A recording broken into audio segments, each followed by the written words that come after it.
Hello friends, welcome to आरडोर एडुडेन। और आज 18 अक्टूबर 2024 को हम आपके लिए फिर से लेके आए हैं न्यूज़पेपर एनालिसिस इंडियन एक्सप्रेस का, जिसमें पहली न्यूज जो आज आ रही है वो है सुप्रीम कोर्ट ने स्पेशल एक जजमेंट दी है। कॉन्स्टिट्यूशनल बेंच बैठी थी 5 जजेस की, जिसके अंदर उन्होंने जो सेक्शन 6 है सिटीजनशिप अमेंडमेंट एक्ट का, जो 1985 के अंदर आया था, उसको कॉन्स्टिट्यूशनल करार दिया गया है। वो एक कॉन्स्टिट्यूशनल प्रोविजन है और उसको नल एंड वॉइड नहीं कहा गया है। अगर जब हम इस पूरी न्यूज को देखते हैं तो इसके अंदर हमें कुछ स्पेसिफिक वर्ड्स आएंगे जो हमें समझने पड़ेंगे कि सेक्शन 6 कौन सा है। इसमें असम अकॉर्ड वर्डिक्ट जो है, तो इसके अंदर एक असम अकॉर्ड आती है, वो क्या है, और हमें एक स्पेशल प्रोविजन असम के लिए क्यों लेके आना पड़ा। इस पूरे उसको समझने के लिए मैं आपको थोड़ा एक्सप्लेन करना चाहूंगा। पहले ये कि असम के अंदर हुआ क्या।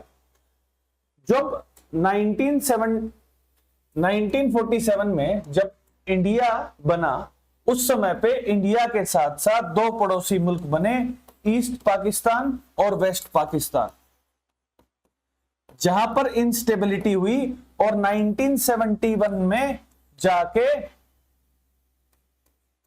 यहां पर बांग्लादेश बना।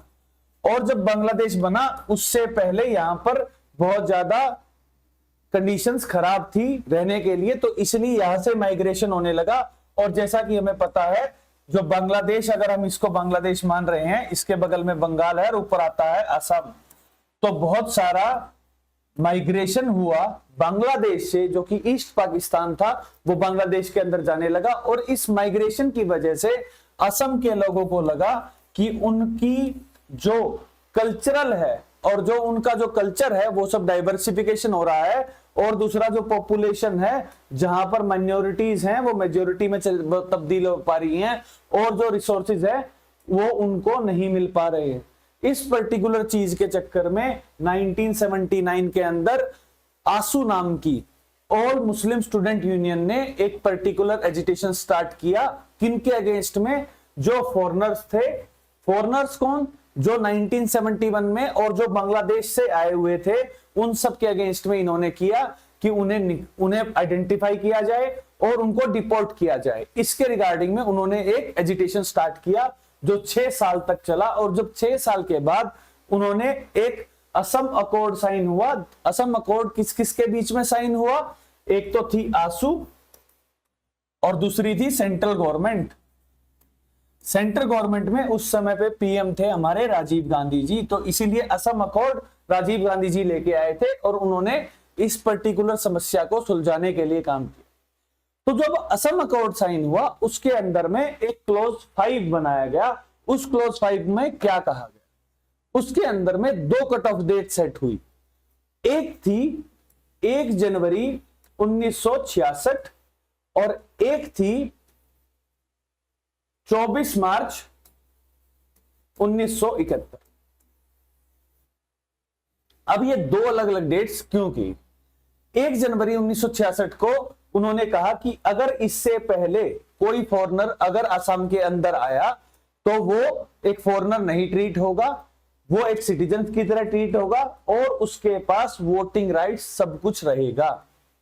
लेकिन जो 24 मार्च 1971 से पहले बाद में आया, उन्हें तो सिटीजनशिप मिलेगी नहीं, लेकिन जो इस बीच में आया उन सब के जो वोटिंग राइट्स हैं वो 10 साल के लिए, 10 इयर्स के लिए रिमूव कर दिए जाएंगे और 10 साल के बाद उन्हें गलाया जाएगा। इसीलिए जो 1966 से 71 के बीच में जो आए वो फॉरेनर्स तो हैं, लेकिन वो 10 साल के बाद उन्हें सिटीजनशिप मिल जाएगी।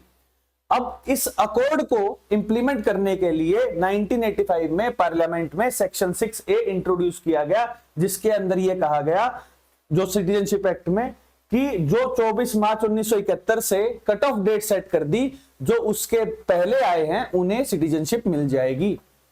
अभी आपने न्यूज में देखा होगा कि सिटीजनशिप अमेंडमेंट एक्ट 2019 भी आया है, जिसके अंदर जो कट ऑफ डेट है वो सेट की गई है 31 दिसंबर 2014। 31 दिसंबर 2014 से पहले जो religion based Hindu, Parsi, Sikh, Buddhist, Jains और जो ये सब जो माइनॉरिटी ग्रुप्स हैं, और स्पेशली 3 कंट्री से पाकिस्तान, बांग्लादेश और अफगानिस्तान। इनमें भी इसलिए क्योंकि ये तीनों के तीनों एक मुस्लिम मेजोरिटी कंट्री हैं और जहां पर माइनॉरिटीज के ऊपर ये एलिगेशंस है कि वो उनके अगेंस्ट काम कर रहे हैं, माइनॉरिटी सेफ नहीं है, इसीलिए वो यहां पर आ रही हैं। तो इन सब के लिए जो कट ऑफ डेट है वो 31 दिसंबर 2014 की गई है और ये नया अमेंडमेंट, सिटीजन अमेंडमेंट एक्ट आया है। अब जब आपने ये सब समझ लिया तो अब हम पीछे फिर से चलते हैं, जो न्यूज हमें देखनी है उसके अंदर में सुप्रीम कोर्ट का जो वर्डिक्ट आया उसके अंदर में मेन 4 इश्यूज थे।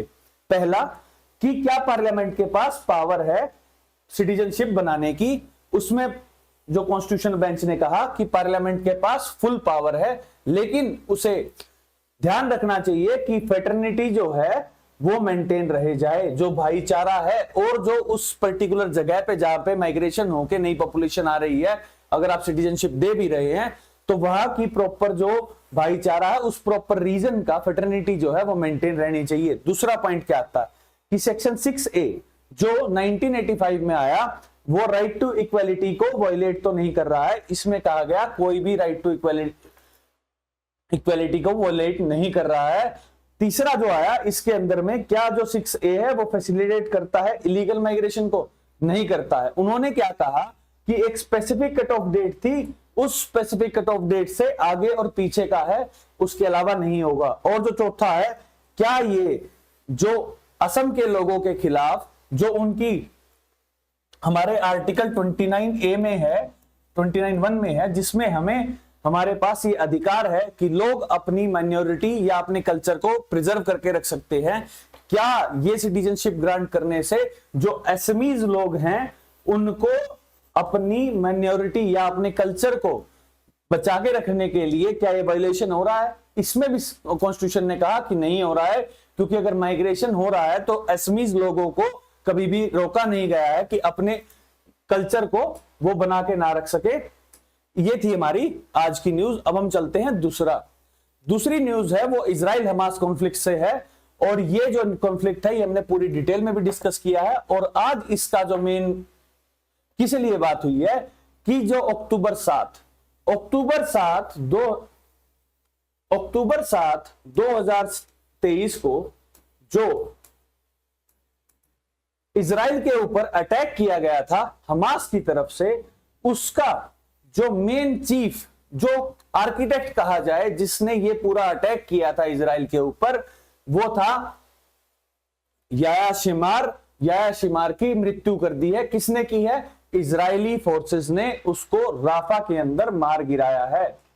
अब ये जो पर्टिकुलर न्यूज है ये किस लिए इंपॉर्टेंट है? एक कि जो इजरायली लोग हैं उन्हें ये लग रहा है कि उन्हें कुछ बदला मिला, तो हमें लग रहा है कि शायद जो इजराइल हमास का जो कॉन्फ्लिक्ट चल रहा है जो गाजा के अंदर, क्या पता शायद वो रुक जाए। दूसरा, अगर ये यासिर शिमार है ये इतना इंपॉर्टेंट क्यों था? क्योंकि ये जो है ये इजराइल के अगेंस्ट में ईरान के साथ मिलके जो इजराइल और एक्सिस ऑफ रेजिस्टेंस जो उसने बना रखा है, जिसमें हूती रिबल, हमास, हिजबुल्ला, इन सब के अगेंस्ट में, जो इजराइल के अगेंस्ट में जो काम कर रहे थे, उन सब का जो किंग पिन था वो मारा गया है। इस पूरी न्यूज के अंदर ये है कि शायद, और ये शायद बहुत जरूरी है, कि शायद नॉर्मलसी आ जाए गाजा स्ट्रिप के अंदर और वहां पर जो डेथ्स हो रही हैं वो शायद रुक जाएं, क्योंकि जो मेन सरगना था हमास का वो मर गया है। अब हम आते हैं हमारी नेक्स्ट न्यूज की तरफ, जिसमें है डायरेक्ट टैक्सेस। डायरेक्ट टैक्सेस में क्या हुआ है कि डायरेक्ट टैक्सेस का शेयर जो इंडियन इकोनॉमी के अंदर है वो लगभग 57% से बढ़ा है ऑफ टोटल रिवेन्यू, और जो ये है ये पिछले 14 साल का हाईएस्ट है। अब अगर हम इसको देख रहे हैं तो इसके अंदर में हमें दो चीजें दिखेंगी, एक तो डायरेक्ट टैक्सेस क्या है, डायरेक्ट टैक्सेस की क्या कैटेगरी है, और अगर डायरेक्ट टैक्सेस बढ़ रहे हैं तो उसका इकोनॉमी में क्या फायदा हो सकता है। अब जब हमने डायरेक्ट टैक्सेस पढ़ने से पहले हम ये बताएंगे कि टैक्सेस कितने प्रकार के होते हैं। 2 प्रकार के, एक है डायरेक्ट और एक है इनडायरेक्ट टैक्स। डायरेक्ट टैक्स वो है जो इंडिविजुअल या ऑर्गेनाइजेशन भरेंगे, अपनी इनकम के बेस पर भरते हैं, और जो ये डायरेक्ट टैक्स है ये डायरेक्टली उसी इंडिविजुअल या ऑर्गेनाइजेशन को ही भरना पड़ता है, कभी भी ट्रांसफर नहीं होते हैं। इनडायरेक्ट टैक्सेस क्या है कि वो टैक्स जो इनडायरेक्टली किसी पर्टिकुलर प्रोडक्ट या सर्विसेज को जब हम लेते हैं तो हमें उसके लिए देना पड़ता है। अब जो इनडायरेक्ट टैक्सेस है उसके अंदर में आता है जीएसटी, कस्टम ड्यूटी, ये सब। वहीं डायरेक्ट टैक्सेस में आएगा इनकम टैक्स, कॉर्पोरेट टैक्स, ये। अब इनडायरेक्ट टैक्स में मैं आपको जैसे समझा रहा था कि जो कोई सर्विसेज या कोई प्रोडक्ट ले रहा है उसके अंदर में इनडायरेक्टली लगता है। अगर मैं कोई फोन ले रहा हूं, मैं ले रहा हूं या कोई और भी ले रहा है, तो उसके ऊपर जो टैक्स लगेगा वो स्पेसिफिकली एक ही अमाउंट का टैक्स लगेगा। वही इनडायरेक्ट टैक्सेस में क्या लाइबिलिटी हो जाती है कि अगर कोई 5 लाख की अगर इनकम है तो उसके ऊपर कुछ और लग रहा है, 10 लाख वाली के ऊपर, 15 लाख वाली के ऊपर, 50 लाख करोड़ वाले जो लेगा उसके ऊपर में टैक्स अलग अलग रहेगा, और इसे प्रोग्रेसिव टैक्स बोला जाता है। और जब इकोनॉमी के अंदर अगर डायरेक्ट टैक्सेस का जो रिवेन्यू है वो ज्यादा हो जाता है तो उस इकोनॉमी को प्रोग्रेसिव इकोनॉमी बोलते हैं। और एक और चीज जो है कि जो डायरेक्ट टैक्सेस हैं इस बार, उसके अंदर में जो मैक्सिमम शेयर है वो इनकम टैक्स का बड़ा है, और जो कॉर्पोरेट टैक्स होता है वो इस बार 46.5% की बढ़ोतरी है, जो कि पिछली बार 49% था, मतलब इसके अंदर में डिप आया है। वहीं लगभग ये 56% से बढ़ा है। अब ये जो चीज है ये हमारे लिए इसलिए ज्यादा इंपॉर्टेंट है कि जो इससे हमें पता लगता है कि हमारी जो पॉपुलेशन है वो टैक्स दे रही है, और टैक्स बढ़ने से हमारा टैक्स टू जीडीपी रेशियो बढ़ा है, और ये टैक्स टू जीडीपी रेशियो हमारी इकोनॉमी को बूम करने के लिए बहुत अच्छा इनिशिएटिव है।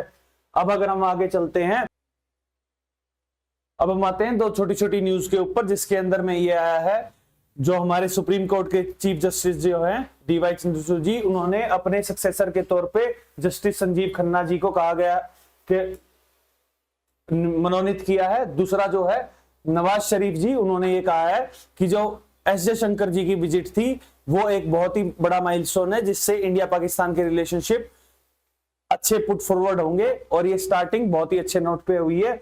That's all for today, thank you very much and subscribe to आर्डो।